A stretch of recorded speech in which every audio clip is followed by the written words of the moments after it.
আমি যখন অষ্টম শ্রেণীতে পড়ি, প্রায় প্রতিদিনই আমার ছোট ভাই আমার সাথে খারাপ আচরণ করার চেষ্টা করত। আমি তাকে অনেক বোঝাতাম, অনেক বারণ করতাম, কিন্তু সে আমার কোনো কথাই বুঝত না। সে আমার সাথে কেমন জানি উন্মাদ পাগলের মতো আচরণ করত। একদিন আমাদের বাড়ির সবাই আমাকে আর আমার ছোট ভাইকে রেখে সবাই বেড়াতে গিয়েছিল। আমারও পরীক্ষা ছিল, তার পরীক্ষা ছিল, যে কারণে সে আর আমি যেতে পারি নাই। কিন্তু এই সুযোগে আমার ছোট ভাই ঘরের দরজা বন্ধ করে আমার সাথে যা করল, তা শুনলে বন্ধুরা তোমাদের মাথা ঘুরে যাবে। বন্ধুরা, গল্পটি অনেক ইন্টারেস্টিং। আশা করি তোমরা পুরো গল্পটি খুব মনোযোগ সহকারে শুনবে। তবে গল্পটি শুরু করার পূর্বে তোমাদের নিকট আমার একটি ছোট্ট অনুরোধ, তোমরা অবশ্যই আমার চ্যানেলটি সাবস্ক্রাইব করে আমাকে সাপোর্ট করবে। হ্যালো বন্ধুরা, আমি রিমা। আমি যখন খুব ছোট তখন আমার বাবা মারা যায়। আমার মা অন্য আরেকজনকে বিয়ে করে সেই ঘরে আমার ছোট একটি সৎ ভাই ছিল। ছোট ভাই আমার সাথে সবসময় খারাপ আচরণ করার চেষ্টা করত। ব্যাপারটা আমার ভাল লাগত না, আর ভয়ে কাউকে কিছু বলতেও পারতাম না। আমি ব্যাপারটা আমার মাকে বলি, মা উল্টে আমায় বকা দেয়। তারপর থেকে আমি ভয়ে কাউকে কিছু বলিনি। অষ্টম শ্রেণীতে ওঠার পর একদিন বাড়িতে কেউ ছিল না, ওই সবাই দাওয়াত খেতে গেছে। সেই সুযোগে ছোট ভাই কোথা থেকে এসে আমার উপর পশুর মতো ঝাঁপিয়ে পড়ল। আমার চিৎকার দিয়েও কোনো রক্ষা হল না। এরপর থেকে ছোট ভাই প্রায় সময় আমার উপর ঝাঁপিয়ে পড়ত, আর মাঝে মাঝে ছোট ভাই আমাকে টাকা দিত। যখন আমি ক্লাস 10-এ উঠলাম, তখন বুঝতে পারলাম আমি কনসিভ হয়ে গেছে। যখন আমি কনসিভ করি তখন ব্যাপারটা বুঝতে পারিনি। আমি আর ব্যাপারটা আরও পরিষ্কারভাবে বুঝতে পারি ক্লাস 9-এ শারীরিক শিক্ষা বই থেকে।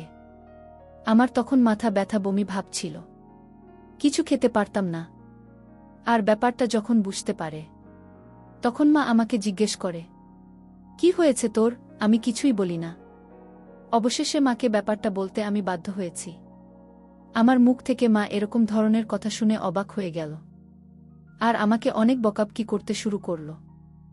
এর আগে আমি আর আমার ভাইকে ব্যাপারটা বলেছিলাম, কিন্তু বিশ্বাসে কোনো মানে নেই নাই। মা এসব কথা শোনার পর মা আমার ভাইকেও এই ব্যাপারটা নিয়ে জিজ্ঞাসাবাদ করেন। সে উল্টো আমাকে অত্যাচার করে বলে, এটা আমার না। আমি বললাম, এত বছর ধরে আমার সাথে সম্পর্ক করলেন যে আমি সবাইকে বলে দেব। সে আমাকে হুমকি দিয়েছে, বলল তোর খবর আছে। আমিও ভয় পেয়ে যাই। এসব কথা শোনার পরও মা আমাকে অনেক মারধর করে। ব্যাপারটা গোপন রাখে বাবা ভাইদের কাছ থেকে, আর বলে, এটা কার বাচ্চা, কার থেকে পাপ আমার ছেলের উপরে ছেড়ে দিয়েছিস, আরও অনেক কথা। পরে মা বাচ্চাটা গোপনে নষ্ট করে ফেলে। তারপর আমাকে আর স্কুলে যেতে দেয় না। আমি স্কুলে যাওয়ার কথা বলে যেতে হবে না তোর স্কুলে। তারপর মা তড়িঘড়ি করে আমার বিয়ের জন্য বাবাকে বলে, বাবা তো এমনিতেই আমাকে দেখতে পারে না, তাই কোনোরকম চাইছে আমাকে বিদায় করতে, কারণ আমি তো উটকো ঝামেলা। এর মধ্যে আমার ছোট ভাই মালয়েশিয়া চলে যায়। আমি ওই সময় অনেকবার মরতে চেয়েছি, কিন্তু পারিনি। অনেক মানসিক হতাশায় ভুগেছিলাম। এরপর একটা ছেলে আসে আমাদের পাশের গ্রামে। বাবা মা কোনো খোঁজখবর না নিয়ে আমাকে বিয়ে দিয়ে দেয়। কি অদ্ভুত ব্যাপার! বিয়ের দিন আমার কপালে একটা নাকফুল জোটেনি। আমার বাবা বলেছে, পাত্রপক্ষের কাছে আমার বাবা বলেছে, আমি তার কোনো মেয়ে না, আমি তাদের বাসায় কাজের মেয়ে। তাদের বাসায় আমি থাকি। ছোটবেলা থেকেই তারা আমাকে মেয়ের মতোই দেখে, এবং এভাবেই তারা আমাকে মানুষ করেছে। আমার সৎ বাবার মুখে এরকম কথা শুনে কষ্টে আমার বুকটা ফেটে যাওয়ার মতো অবস্থা হয়েছিল। যাই হোক, শ্বশুর বাড়িতে আসলাম। একদম ভাঙাচোরা ঘর, 2টা রুম মাত্র। ঘর দেখে মাথা ঘুরে গেল। আমার বর আমাকে বিয়ে করে নিয়ে এসে কোথায় গেছে সেটাও আমি জানি না। শ্যামলা গায়ের রং বলে যা দেখলাম। আমাকে খাটের উপর বসানো হলো। আমার শ্বশুর শাশুড়ি কেউ নেই। আমার বর এতিম, তারও কেউ নেই। তার বাবা মা মারা যাওয়ার সময় এই বাড়িটা তাকে দিয়ে গেছে।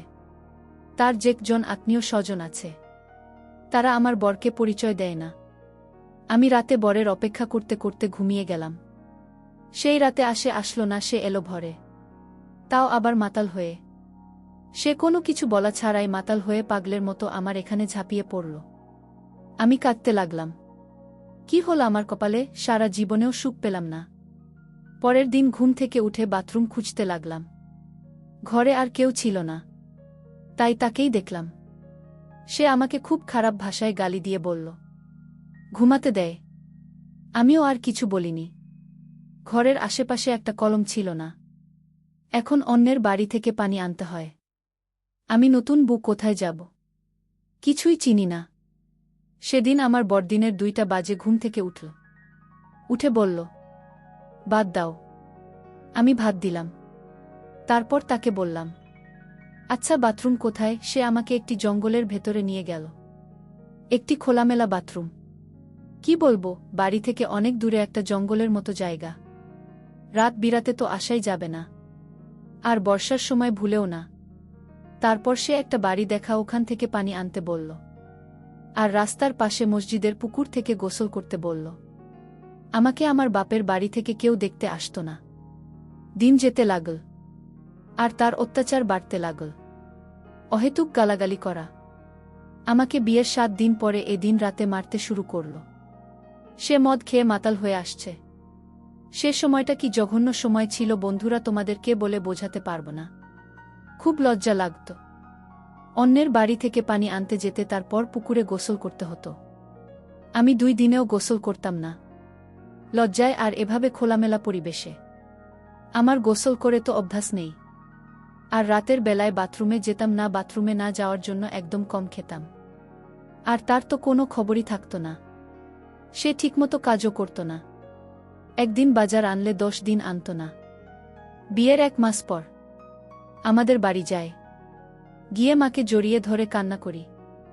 আর মা আমাকে বলল, এত ধম করতে হবে না, অনেক ঠম করেছ বাড়িতে। একদিন থাকার পর বাবা বলল, কি রে, যাবি না? বিয়ে দিয়ে দিয়েছি, এখানে কি? শ্বশুর বাড়ি যা। তাদেরকে আমি সবকিছু খুলে বলার পরেও তারা আমাকে কোনোভাবেই বিশ্বাস করতে পারছে না। আরও আমাকে বিভিন্নভাবে তিরস্কার করতে শুরু করল। তারপর আমার হঠাৎ বলে উঠল, বিয়ে দিয়েছি, এটাই অনেক। তারপর মাকে বললাম, মা, ওমা, আমি তো তোমার মেয়ে, কেন আমার সাথে এমন করলে তুমি? মা বলল, পেট বাঁধানোর সময় মনে ছিল না।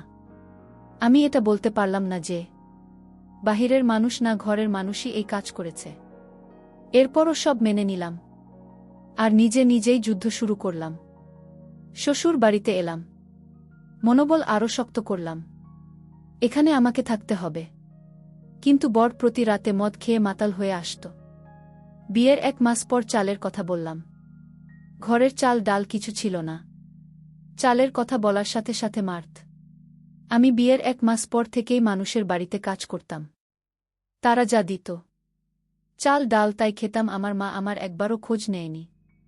মানুষের ধান ছাড়া বাড়িঘর মুছে, এক কথায় দাসীর কাজ করতাম। আর এতে তারা যা দিত তাই খেতাম।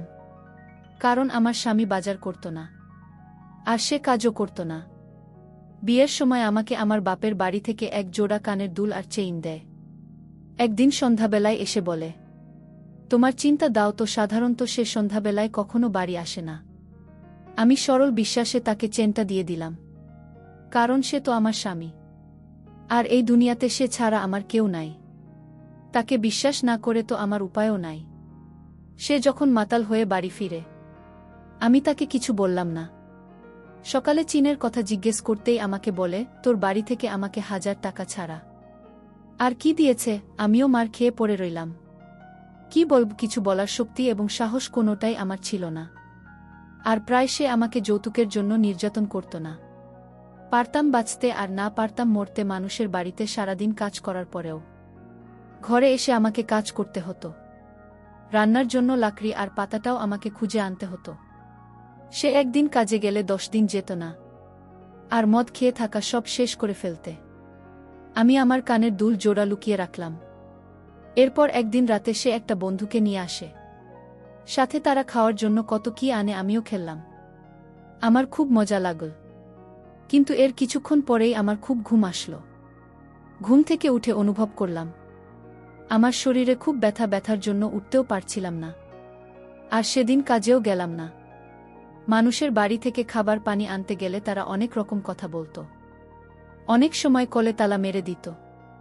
তারপর নানা রকম কটু কথা বলত। আর সবাই আমাকে নিয়ে অনেক আফসোস করতে। সবাই আমাকে নিয়ে আফসোস করত আর বলত, কি সুন্দর একটা মেয়ে, অথচ একটা মদখোর গাঁজাখোরের সাথে বিয়ে হয়েছে, মেয়েটার দুর্ভাগ্য বটে। আমার বরকে এলাকার সকলেরই মনের মতো ঘরমদি বলে ডাকত। আমার বরের নাম ছিল মতিন, কিন্তু কেউ তাকে মতিন বলে ডাকত না। সবাই তাকে মদখোর মতি বলে ডাকত। এলাকার সবাই তাকে মুখ্যমন্ত্রী হিসেবে চিনে। যাই হোক বন্ধুরা, সেই দিন রাতে তার বন্ধুকে নিয়ে আসার পর আমি জানি না আমার সাথে কি হয়েছিল, কিন্তু আমার শরীরের সকালে ঘুম থেকে উঠে প্রচুর ব্যথা হয়েছিল। মনে হয়েছিল আমার সাথে ভিন্ন রকম কিছু হয়েছে। তারপর থেকে প্রায় সময় আমার বরের সেই বন্ধুটা আসত। আর সে যেদিন আসত সেদিন আমার খুব ঘুম আসত। তো একদিন সন্ধ্যাবেলায় আমার বরের বন্ধুরা আমার ঘরে আসে, আমাকে খুব খারাপ আচরণ করার চেষ্টা করে। সেটা আমি আবার আমার বরকে বলি। তখন বরের বন্ধু আমায় উত্তর দেয়, প্রতিদিন তো আমি তোমার সাথে এসব করি, তুমি আর কি বুঝতে পারো না? কারণ তুমি ঘুমের মধ্যে থাকো, তখন সমস্যা হয় না। আমি আমার বরের বন্ধুর মুখ থেকে এসব কথা শুনে খুব ঘাবড়ে গেলাম আর বললাম, এসবের মানে কি? আপনি এসব কি বলছেন? তারপর বরের বন্ধু আমার বরের সামনে খুব বাজে, খুব নোংরা আচরণ করার চেষ্টা করছে। আমার বর এসব কিছু দেখার পরেও তাকে কিছু বলছে না। তখন আমার চোখ দিয়ে আপনা আপনি জল বেরিয়ে আসছে। তারপরেও আমার স্বামীকে আমি বললাম, দেখো, এই লোকটা তোমার সামনে আমাকে আমার সাথে কি রকম নোংরা আচরণ করার চেষ্টা করছে। তুমি একটা কিছু বল। আমি কাঁদলে আমাকে অনেক মারে আর বলে সে এমনি এমনি আমায় স্পর্শ করে না, তার জন্য নাকি আমাকে টাকা দেয়। এরপর থেকে বন্ধুটি প্রায় আসত। আমি কোনো রকম প্রতিবাদ করলে আমার স্বামী আমার কোনো কথাই শুনল না, বরং উল্টো আমাকে মারধর করতে শুরু করল। তারপর হঠাৎ আমার বরের বন্ধুর মুখ থেকে কথাগুলো বেরিয়ে আসলো। আমাকে বলল, সুন্দরী মা, তোমার বর প্রতিদিন তোমাকে টাকার জন্য মারধর করত। তোমার বর মদ খাওয়ার জন্য টাকা পেত না, আর এজন্য আমি তোমার বরকে প্রতিদিন টাকা দিতাম। কিন্তু তোমার বর আমার টাকা পরিশোধ করতে পারত না, বিধায় তোমাকে দিয়ে আমি তার রসুল নিতাম। আর সবচেয়ে বড় কথা হলো, রিমা, তোমাকে দেখে আমার খুব মায়া লাগত। তো এই জন্যই তোমার বরকে আমি টাকা দিতাম, বিনিময়ে তোমার কাছ থেকে আমি একটু সুযোগ সুবিধা নেওয়ার আশায়। তুমি এমন করো কেন রিমা? একটু মজা করি তো চলে যাব। আমার তো আর কোনো উপায় ছিল না। তারপর আমার বাধ্য হয়ে তার সাথে এসব করতে হয়েছে। আমাকে কিছুদিন পর দেখলাম আরও নতুন নতুন লোকের আমদানি বিষয়।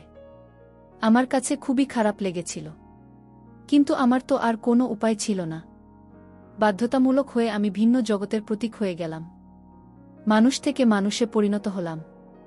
আমাদের বাড়ি ছিল গভীর জঙ্গলের ভিতরে। প্রতিদিন আমাদের ঘরে নতুন নতুন মানুষ আসত। ভিন্ন রূপে অনেক টাকার ছড়াছড়ি হতো আমার ঘরে। তারপর আমায় আমার বর বলল, এভাবে টাকা জমালে আর 1 বছরের মধ্যে টাকা জোগাড় হয়ে যাবে।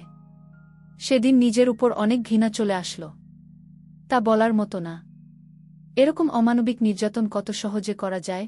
প্রতিদিন 4 থেকে 5 জন হায়না রূপে আমাকে আক্রমণ করে। মনের দুঃখে ঘৃণা আমি তাদের এখান থেকে চলে আসলাম। আমার বাড়ির পাশে এক চাচির অনেক অসুখ থাকায় তাদের বাড়িতে রাখতে থাকি। সেই রাতে আমার ঘরে গ্রামে চেয়ারম্যানের লোক এসে আমার বরসহ সবাইকে ধরে নিয়ে যায় আর জুয়া খেলার জন্য সবাইকে অনেক মারে। সেটা আবার আমি শুনি। চেয়ারম্যানের লোকেরা যখন তাকে ধরে নিয়ে যায় আর মারে, তখন আমি চেয়ারম্যানের কাছে ছুটে যাই। চেয়ারম্যান টাকা চায় আমার কাছে। আমার বরের বন্ধুদের ছেড়ে দেয়, কারণ ওরা চেয়ারম্যানকে টাকা দিয়ে দেয়। আমার কাছে 5,000 টাকা চাইল, কিন্তু আমার কাছে তো এত টাকা নাই। এরপর আমার কানের দুল বেচে টাকা দিয়ে তাকে ছাড়াই, কারণ শত হলে তো আমার স্বামী, সে ছাড়া তো আমার এই জগতে আর কেউ নেই। মার খাওয়ার পর সে বেশ কিছুদিন অসুস্থ ছিল। ভাল হওয়ার পর চেয়ারম্যান খবর পাঠায়, বলে তোর বুকে কিছুদিন আমাদের কাছে পাঠা, তোকে টাকা দেব। এরপর আমার বর আমাকে চেয়ারম্যানের কাছে পাঠায়। খুব লজ্জার বিষয়, চেয়ারম্যানের কাছে 2 দিন ছিলাম। এরপর ওখান থেকে এসে বলি, তোর সাথে আর সংসার করব না। একই কথা বলে আমি রাগে ক্রোধে বাপের বাড়ি চলে আসলাম। তাই 2 বছর পর বাপের বাড়ি যায়। যাওয়ার সময় খালি হাতে যায়, টাকা ছিল না। নাস্তা পানি কোথা থেকে নেব? এরপর মা আমাকে দেখে এক প্রকার তীরে আসল। কিছু বললাম না, গিয়ে দেখি আমার বড় ভাই বিয়ে করেছে। তার বউ আবার গর্ভবতী। সে আমার মাকে জিজ্ঞেস করছে, মা ওকে? তো আমার মা উত্তর দেয়, আমাদের ঘরে কাজ করত। মা আমাকে নিজের মেয়ে বলে পরিচয় দেননি। এরপর মা আমাকে বলে, দুপুরে খেয়ে যাবি নাকি? এখনই যাবি? আমি আর কিছু বলিনি। শ্বশুর বাড়ি চলে আসি। আসার পর বর আমাকে খুব মারে আর বলে, মাত্র জায়গা দিল না, গেলে কেন? আরও বলল, আমার ঘর ছাড়া তোর আর কি কোথাও জায়গা হবে? আরও অনেক বাজে বাজে গালাগালি করল। সে রাতে মরতে চেয়েছি, কিন্তু সাহস পাইনি। গ্রামের মোটা খারাপ বলতো তেমন কেউ মিশতে চাইত না। আর এদিকে আমার বর বাড়ি বন্ধক দিয়ে জমিদারের কাছ থেকে টাকা এনেছিল ৮০,০০০। জমিদারের লোকেরা আমাকে অনেক গালিগালাজ করে গেল আর বলে গেল, খুব তাড়াতাড়ি হলেও টাকা পরিশোধ করে দিয়ে দিতাম, নইলে তারা তোমাদের বাড়ি দখল নেবে। বোর্ড আসলো, আমি জিজ্ঞেস করলাম, উনাদের টাকা দিলে না? বলল, জুয়া খেলে হেরে গিয়েছি, টাকা নেই। কোথা থেকে দেব? সমস্যা নাই, আজকে ১০ জন আসবে, ৫ করে দিলে ৫,০০০ হবে। তুই শুধু ২ দিন একটু কষ্ট করবি, তাদেরকে একটু ভালো করে খুশি করবি। বিশ্বাস করো বন্ধুরা, সে রাতে অমানবিক নির্যাতনের শিকার হয়েছি। আমার শরীর অসুস্থ হয়ে পড়ে। আমার বড় মানুষটা আমার অসুস্থতা দেখেও রাতে পরের দিন রাতে আরও ৩ জন আনল। তারা কোনো কিছুই মানল না।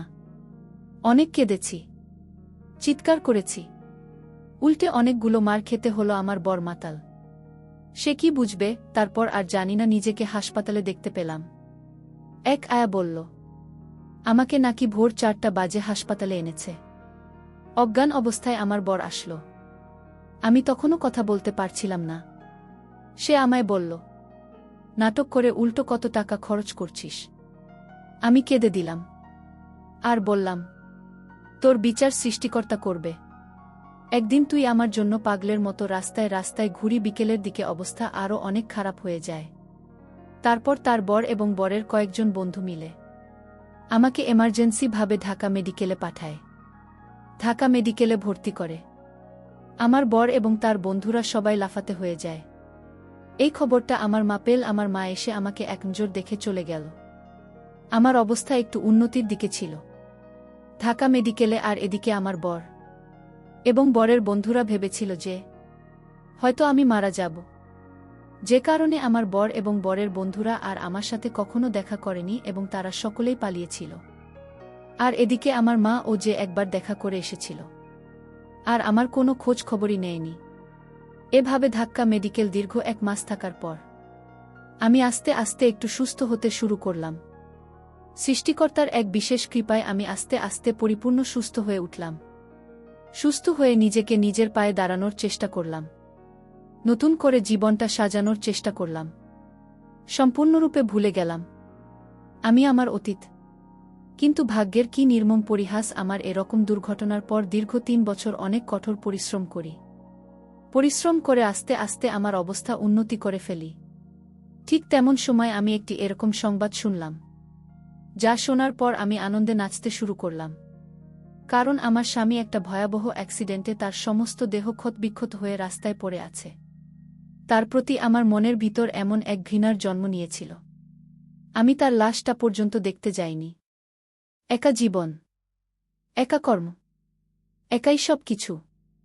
ভালো আছি, অনেক ভালো আছি বন্ধুরা। আমি এখন অনেক সুখে আছি, যে সুখের কোনো সীমা নেই। এরকম পাষণ্ড স্বামী থাকার চেয়ে একা থাকাই উত্তম। বন্ধুরা, গল্পটি থেকে তোমরা কি বুঝতে পারলে আমাকে অবশ্যই তোমরা কমেন্ট করে জানাবে। বন্ধুরা, আজকে এই পর্যন্তই। আবারও আসব তোমাদের মধ্যে নতুন কোনো ভিডিও নিয়ে। ভিডিওটি যদি তোমাদের ভালো লাগে তাহলে একটি লাইক দাও। প্রতিদিন আমি তোমাদেরকে একটা করে নতুন গল্প উপহার দিব। তাই তোমাদেরকে অনুরোধ করে বলছি, তোমরা যদি এরকম ধরনের ইন্টারেস্টিং গল্প পেতে চাও তাহলে দয়া করে আমার চ্যানেলটি সাবস্ক্রাইব করো। পরিশেষে তোমাদের সকলের সুস্বাস্থ্য কামনা করি। ভিডিওটি দেখার জন্য তোমাদের সকলকে অসংখ্য ধন্যবাদ।